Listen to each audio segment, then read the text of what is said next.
Apple যখন iPhone 11 series launch করছিল আমার মনে হয় যে তখন তারা তাদের মডেলগুলো নিয়ে বা লাইন আপগুলো নিয়ে আসলে কনফিউজ ছিল বা তারা আসলে ক্লিয়ারলি জানতো না তারা আসলে কি করতে যাচ্ছে, এবং সেই জিনিসটা কিন্তু তারা 14 সিরিজে এসে কমপ্লিট করেছে। যেমন দেখেন আইফোন 13 সিরিজে 13 মিনি আছে, শুধু 13 আছে, আবার 11 সিরিজে আপনি 11 পাচ্ছেন, 11 প্রো আছে, আবার প্রো ম্যাক্স আছে, এখানে কিন্তু মিনি নাই, আবার কোনো প্লাস ভার্সনও নাই। সো এখানে যে জিনিসটা হয়েছে যে এই যে আপনার গোলমালের যে ব্যাপারটা, সেখানে যে এই ফোনটা আসলে খুবই লিজেন্ডারি একটা ফোন হয়ে গেছে, যেমনটা তাদের আইফোন 5 ছিল। এইটা লিজেন্ডারি বলার কারণ কি, দেখেন এটার যে ব্যাটারি সেটা কিন্তু আইফোন 12 এর থেকেও ভালো, আবার এটার design one of the finest এবং খুব বেস্ট একটা ডিজাইন বলা যায়। কারণ এখনো 2024 সালে এসে আমার কাছে মনে হয় যে নতুন যে লঞ্চ হয়েছে বক্সি ডিজাইন, তার থেকে এইটা আসলে বেশি প্রিমিয়াম এবং হ্যান্ড ফিল বেশি দেয়, যদি না এখানে এই যে চারি সাইডে বেজেল চিন রয়েছে সেটা একটু কমিয়ে ফেলা যায়। এবং এখন কিন্তু 15 সিরিজে এসে তারা লিটারালি তাই করলো যে এই যে সাইডগুলো আছে বক্সি রেখে তারা সাইডগুলো হালকা একটু কার্ভ করেছে বিকজ অফ হ্যান্ড ফিল। তো যাই হোক, সেই আলোচনা না যে আজকে শুধুমাত্র কথা বলতে চাই যে আইফোন 11 এখন আসলে কেমন।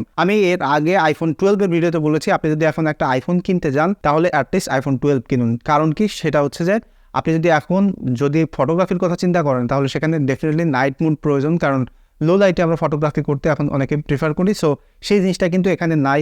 আবার যদি মডেলের দিক থেকে অর্থাৎ ডিজাইন দিকে দেখেন তাহলে এখন যে বক্সি ডিজাইন চলতেছে, সব ফোন সব কোম্পানি কিন্তু বক্সি ফোন বানাচ্ছে, সেটা কিন্তু আইফোন 12-এ আছে, 11-এ এসে একটু ওল্ডার মডেল।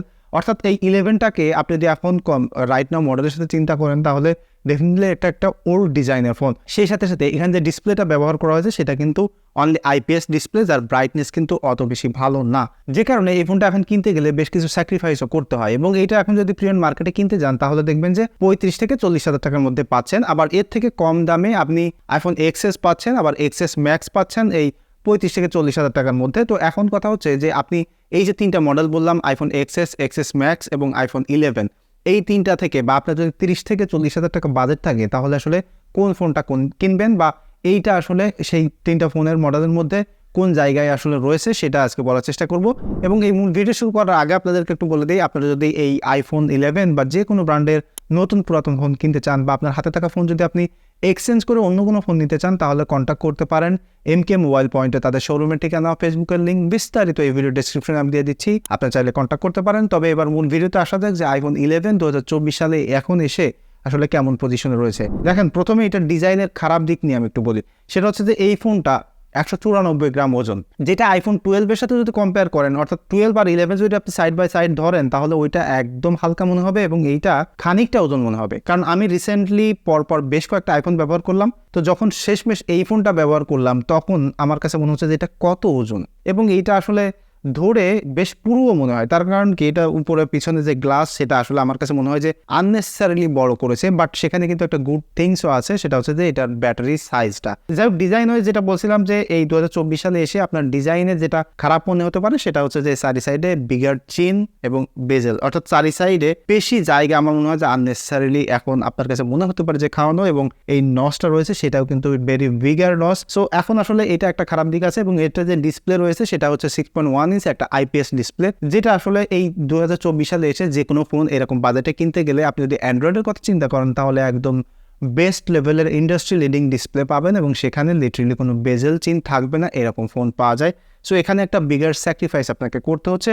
এবং এর যে প্রোটেকশনের গ্লাস রয়েছে সামনে পিছনে, সেটা আসলে কোন জেনারেশনের গ্লাস সেটাও কিন্তু স্পেসিফাইড করে না, এবং এটা কিন্তু খুব সহজে স্ক্র্যাচ পড়ে যায়। সো এটা ব্যবহার করতে গেলে বা এটা কিনলে এখন আপনাকে এইটার প্রোটেক্টর পিছনে পলিটলি লাগায় নিয়ে আসলে ইউজ করতে হবে। এবং যদি আপনি একটা কেসিং ব্যবহার করেন তাহলে দেখবেন যে এই ফোনটা আরও বেশি বড় মনে হচ্ছে এবং আরও বেশি হেভি মনে হচ্ছে। সেটা আসলে অনেকের কাছে ম্যাটার করতেও পারে, নাও করতে পারে। তবে আপনি যদি আইফোনের দিক থেকে চিন্তা করেন বা এই 2024 সালে এসে এরকম বাজেটে এই ফোনটা কেনেন তাহলে সোশ্যাল স্ট্যাটাস কিন্তু একদম এই জায়গা থেকে এই জায়গায় চলে যাবে। তবে এটা যে ফেস আইডি এখনো রয়েছে সেটা কিন্তু একদম বেস্ট লেভেলের, এখনো খুব অ্যাকুরেটলি কাজ করে, এবং ফেস আইডি নিয়ে আসলে মানে ফোন আনলক করা, লক নিয়ে কোনো আসলে প্যারা নাই। সেই সাথে সাথে এই ফোনটার যদি আপনি বটমে দেখেন তাহলে এখানে একটা লাইটনিং পোর্ট রয়েছে। সো এখন 2024 সালে এসে এটা একটা স্লো চার্জ। তবে এটার স্পিকার কোয়ালিটি, অর্থাৎ স্টিরিও স্পিকার রয়েছে, একদম মানে বেস্ট লেভেলের টপনাস কোয়ালিটির একটা সাউন্ড কোয়ালিটি এটার মধ্যে পাবেন। কথা বলতে গেলে, ভিডিও কলে, বা আপনি যদি মিডিয়া কনজাম্পশন করেন, ইউটিউব ভিডিও দেখেন, মিউজিক শোনেন, বেস্ট লেভেলের একটা এক্সপিরিয়েন্স পাবেন এটার সাউন্ড কোয়ালিটি নিয়ে। সো আপনি যদি এটার পারফরমেন্সের দিকে তাকান তাহলে পারফরমেন্সের জন্য এটাতে ব্যবহার করা হয়েছে A13 বায়োনিক একটা প্রসেসর। সো এই প্রসেসরটা এখন 2024 সালে এসেও এটা কিন্তু স্লো নয়, এবং আমি বিলিভ করি যে আপনি যদি আইফোন এক্স বা এক্সেস চালান, তাহলেও আপনার কাছে 2024 সালে এসে কোনো সময় ওই ফোনটাকে স্লো মনে হবে না, এবং এই ফোনটা আরও 3-4 বছর ইজিলি চালাইতে পারবেন। এখন যে অ্যাপসগুলো আমরা নর্মালি ইউজ করি সেগুলো এরকম আহামরি ড্রাস্টিক্যালি চেঞ্জ হয়ে যাবে না যে 3-4 বছরের মধ্যে এই প্রসেসরটাকে আসলে স্লো বলা যাবে। এবং এটা দিয়ে এখনও পর্যন্ত আপনি যে কোনো প্রকার গেমিং করতে পারবেন, সোশ্যাল মিডিয়া ইউজ করা কোনো প্যারা হবে না। তবে এখন মনে হতে পারে যে ভাই এটা তো হাই রিফ্রেশ রেট নেই, তবে এখন iPhone 15-এও কিন্তু নাই। সো রিফ্রেশ রেট নিয়ে আপনার প্যারা হবে না, কারণ এটাতে স্মুথনেস খুব ভালো পাবেন, একদম লেটেস্ট সফটওয়্যারের সাথে সাথে যে বেটার অপটিমাইজেশন এটার সাথে রয়েছে সেটা কিন্তু আসলে ভালো একটা এক্সপিরিয়েন্স দিবে। তবে মুভি দেখার জন্য আপনি যদি গেমিং করার কথা চিন্তা করেন তাহলে অত ভালো এক্সপিরিয়েন্স পাবেন না, বিকজ অফ এই যে 6.1 ইঞ্চ ডিসপ্লে সেখানে বড় একটা নচ রয়েছে। সো এটা আসলে আপনাকে স্যাক্রিফাইস করতে হচ্ছে, এবং এটাতে মাত্র 4GB র্যাম রয়েছে। সো 4GB র্যাম নিয়ে আসলে প্যারা খাবেন না, কারণ এটা মাল্টিটাস্কিং করতে গেলেও একদম স্মুথ এক্সপিরিয়েন্স পাবেন। তবে এখানে আপনি যদি ক্যামেরার দিকে আসেন তাহলে এইটাতে মাত্র 2টা ক্যামেরা সেন্সর রয়েছে। সো 2টা ক্যামেরা সেন্সর আইফোনের জন্য আসলে খারাপ নয়, কারণ এটা মেইন সেন্সর এবং আলট্রা ওয়াইড সেন্সর, এবং এইটা আসলে ওই রকম টেলিফটো লেন্স বা পোর্ট্রেট যে লেন্স বা প্রপার ক্যামেরা সেন্ট্রিক এই ফোনটাকে বানানো না, বা ওইরকম টার্গেটেড অডিয়েন্সের জন্যও কিন্তু এই ফোনটা বানানো না। আইফোনের 3 ক্যামেরাওয়ালা ফোন কিনতে গেলে কিন্তু আরো বেশি টাকা খরচ করতে হয়। তবে এখানে যে এলোমেলোটা হয়েছে দেখেন, আইফোন এক্সএসে তারা এখানে টেলিফটো লেন্স দিয়েছে আলট্রা ওয়াইডের জায়গায়, এখানে এসে তারা আলট্রা ওয়াইড দিয়েছে, অর্থাৎ 11 সিরিজ এসে আলট্রা ওয়াইড দিয়েছে এবং মেইন সেন্সর দিয়েছে, এবং প্রো সিরিজে তারা হচ্ছে টেলিফটো লেন্স দিয়েছে। সো পোর্ট্রেট, আমরা এখন কিন্তু ছবি তুলতে গেলে সবাই কম বেশি পোর্ট্রেট তুলি, সো এইটা দিয়ে পোর্ট্রেট আপনি ভালোভাবে তুলতে পারবেন না। সো যারা আসলে ফটোগ্রাফিক সেন্ট্রিক একটা ফোন চান বা মনে করেন যে বেশি ফটোগ্রাফি করতে চান, তবে আপনার কাছে আলট্রা ওয়াইডকে স্যাক্রিফাইস করে আমার মনে হয় যে টেলিফটো লেন্সটা বেশি গুরুত্বপূর্ণ। কারণ আমরা এখন সোশ্যাল মিডিয়াতে আপলোড দেওয়ার জন্য যেসব ছবি তুলি সেগুলো কিন্তু ম্যাক্সিমাম পোর্ট্রেট হয়ে থাকে, এবং এটা যে নর্মাল সেন্সর রয়েছে সেটা কিন্তু যথেষ্ট ওয়াইড। সো আমার কাছে মনে হয় যে ফটোগ্রাফিক সেন্ট্রিক যদি একটা ফোন কিনতে চান তাহলে আপনি 11 থেকে এক্সএস বা এক্সএস ম্যাক্স নিতে পারেন। এক্সএস ম্যাক্স নিলে আপনি ব্যাটারি ব্যাকআপ ভালো পাবেন, এবং সেটাতে কিন্তু ডিসপ্লে এটার থেকে ব্যাটার, কারণ ওইটাতে ওলেড ডিসপ্লে আছে।